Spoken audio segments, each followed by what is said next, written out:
Welcome to Southwest Louisiana. We are so happy to have you on this tour. My name's Lori Benoit. I'm a professor at McNeese State University, and I was a teacher leader for Educators Rising. It is near and dear to my heart. I put this together to give you not only a little taste of our region and sort of our plans for Educators Rising, how we're growing it out. But also, I want to tell you the story behind some of what you're going to see on the tour. I think that the lived experience of the students and the faculty will make it mean even more to you when you are able to meet them in person and see what they're doing. So I know you're very familiar with our state, and if you look at the pink area on our map, that is Southwest Louisiana, our five-parish area. We are the heel of the boot. If you look over on the left-hand side, I've put together just some basic data for you of the population of each parish. And Beauregard, Allen, Jeff Davis, and Cameron are well known for agriculture. They are more rural. They are less diverse in their racial background and socioeconomic background. Calcasieu is more diverse, more heavily populated. Both Beauregard and Allen are also known for timber production. Calcasieu and Cameron are known for oil. Calcasieu, of course, is known for chemical and oil refining. And then Cameron Parish is now known as one of the international hubs for natural gas exploration and refining and distribution. So it's a small area of our state, doesn't represent a large part of the population, but it really does have a large impact economically for our state. So that's something to kind of keep in mind, especially as you tour Calcasieu. You will see a wide range, as I mentioned, of demographics. In the summer of 2019 was the first time I ever heard Educators Rising. I was a high school teacher in Calcasieu Parish, and Calcasieu wanted to pilot this program. They wanted me to go to this meeting at McNeese State University to find out more about it, and so I did. Beauregard was represented in Allen, and this is where we met Kim Eckert, and she caught us all on fire for growing our own teachers. If you look at the stats on the right, this is we had 0 districts, 0 schools. We really had very little going on as far as any sort of pathway for teachers, aspiring teachers. So this was a beginning for us. So in 2019 and 2020 school year, we decided to pilot it. We gave it a go. At this point, Calcasieu and Beauregard were in 2 districts, 3 schools, 3 teacher leaders, 30 students. In Calcasieu Parish, I piloted it at Barb and Andy McFarland, who you will meet tomorrow if you haven't already met her. She is at Sulphur. She's the teacher leader at Sulphur, and it was wonderful. We got to plan and do everything, do field trips and things together. So that was really helpful, especially our first year when we were really learning. You know, we didn't know much, and because there were so few of us, we really didn't have very much support. Fortunately, we had each other, which was very helpful. So keep in mind, these were the stats at that point. Okay, now I have to stop telling you the history of Educators Rising because I've got to tell you what also was going on in Calcasieu Parish at that time. Of course, you know that on March 13th, school closures happened. This was the beginning of the long saga of COVID. For us, that was the beginning of a long period of school closures, however. School was set to resume on the 13th of August. We were all ready to go, but Calcasieu Parish delayed their opening 1 week because we needed a little bit more time to prepare for COVID. Our first day of school was supposed to be August 20th. We did not start school. Hurricane Laura, one of Hurricane Laura is tied with 2 other storms for the largest, most powerful landfall on the Louisiana coast. It was the most destructive storm I had ever seen. I lived through Rita, and Laura was just a completely different animal. It was a category 4, almost a 5, and it truly wiped our city out. On August 4th, Hurricane Delta, which was a Category 2, almost 3, hit. So families were just beginning to come back. Repair work was underway, and then we were all right back where we started in many ways.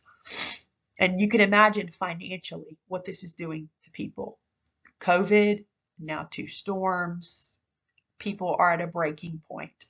And actually, Delta was the breaking point for many people. Many people left our area. So many of our students left, and some of them never came back. We began to reopen schools in November, at the end of October, but right around mid-November, all of the schools in Calcasieu Parish were reopened. So in February of 2021, Uri, the famous storm Uri, this freak winter storm, wiped once again through our area. And of course, much of Louisiana was impacted by it, but Calcasieu Parish was impacted in a very unique way because people were still living in temporary housing. Their homes were not fully recovered. Many of us did not even, our plumbing was still exposed. And so you can imagine what that did. More damage, of course. So that repair work just gets underway. And then May 17th are these historic flash floods. They call it the 100-year flood, but it was 16 to 18 inches of flood water in 6 hours. It was incredibly destructive and dangerous, and many people still have not recovered from that flood. So I wanted to tell you about this because you can imagine COVID was going on nationally, but in this small pocket, the heel of the boot of Louisiana, there was this incredible extended suffering that was going on.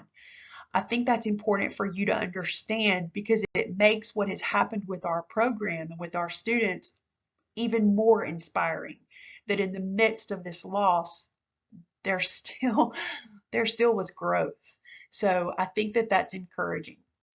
I thought about showing you the destruction of the like pictures of hurricane destruction, but you've seen plenty of that, so I don't need to show you that. Or I thought about showing you the floods, but you live in Louisiana. You've seen plenty of floodwaters. I think that this sort of illustrates what we went through better than anything else. So remember, you're looking at the heel of the boot and look at all 4 of these. Laura, Delta, up here is Uri, and then the rainfall. Yeah, I don't think anything when I put these pictures together, I don't know, it's a little bit crazy. But I just wanted you to see our students lived through this, our faculty lived through this.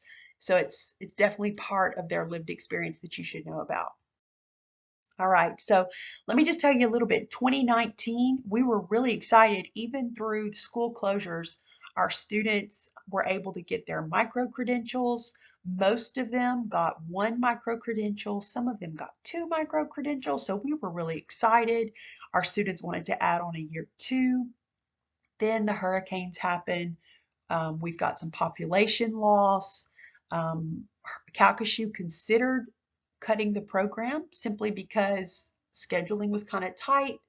Many of our faculty members left. We were going to be stretched kind of thin, but it survived. We wanted to keep it. The students wanted to keep it. Our principals were supportive, and McNeese was supportive. Interestingly, South Beauregard did not add on that year. Again, they were right there with us with all the destruction, but Allen did. So it was kind of interesting because we were still in 2 districts. We had 3 schools, 3 teacher leaders, 32 students that year. So even though there was loss, we still maintained. And we actually grew the program by 2 students and entered a new district. So that was kind of promising. This school year, I transitioned to McNeese full-time. In addition to being a professor, I am the Educators Rising and Pre-Educator Pathway Program Coordinator. And in that role, we are trying to strategically grow out the program in a sustainable way. So districts were not ready to add on, and I think you can understand why. Everything that our area has gone through, the funding was a big commitment, personnel was a big commitment. So districts weren't ready. However, the districts that already had it were ready for expansion. And so we added on additional schools. So now it's in 7 schools. We have 7 teacher leaders and we have 65 students, which is really important. We've doubled the amount of students who are receiving services through Educators Rising. So that's really exciting heading into next school year. So this is what you're going to see in Calcasieu. We're going to start at Lake Charles Prep. You're going to see 2 awesome students. They're a little bit nervous, so they have a beautiful new school. I told them to start the tour off by showing you their school, and I think that that's going to warm them up and help them feel comfortable. We're going to move to Washington Marion. There are 10 students there. We're going to move to Barb, and at Barb, you're going to see there's a year 1 and a year 2. Though all of those students, though, are actually taught in the same class period because of the master schedule and the way it works at Barb, which is our largest school. They have to be taught in the same class period. Then we're going to move to Sulphur, and you're going to see Educators Rising year 1 and year 2, but they're going to be in 2 separate sections, and it looks different there as well. They have different conversations, different discussions. So I think that you're going to really enjoy the tour.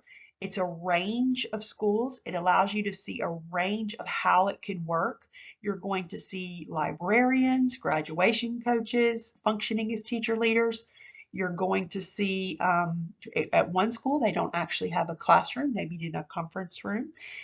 So I think that I'm hoping that what you walk away with is a new vision for the possibilities of how Grow Your Own programming can work.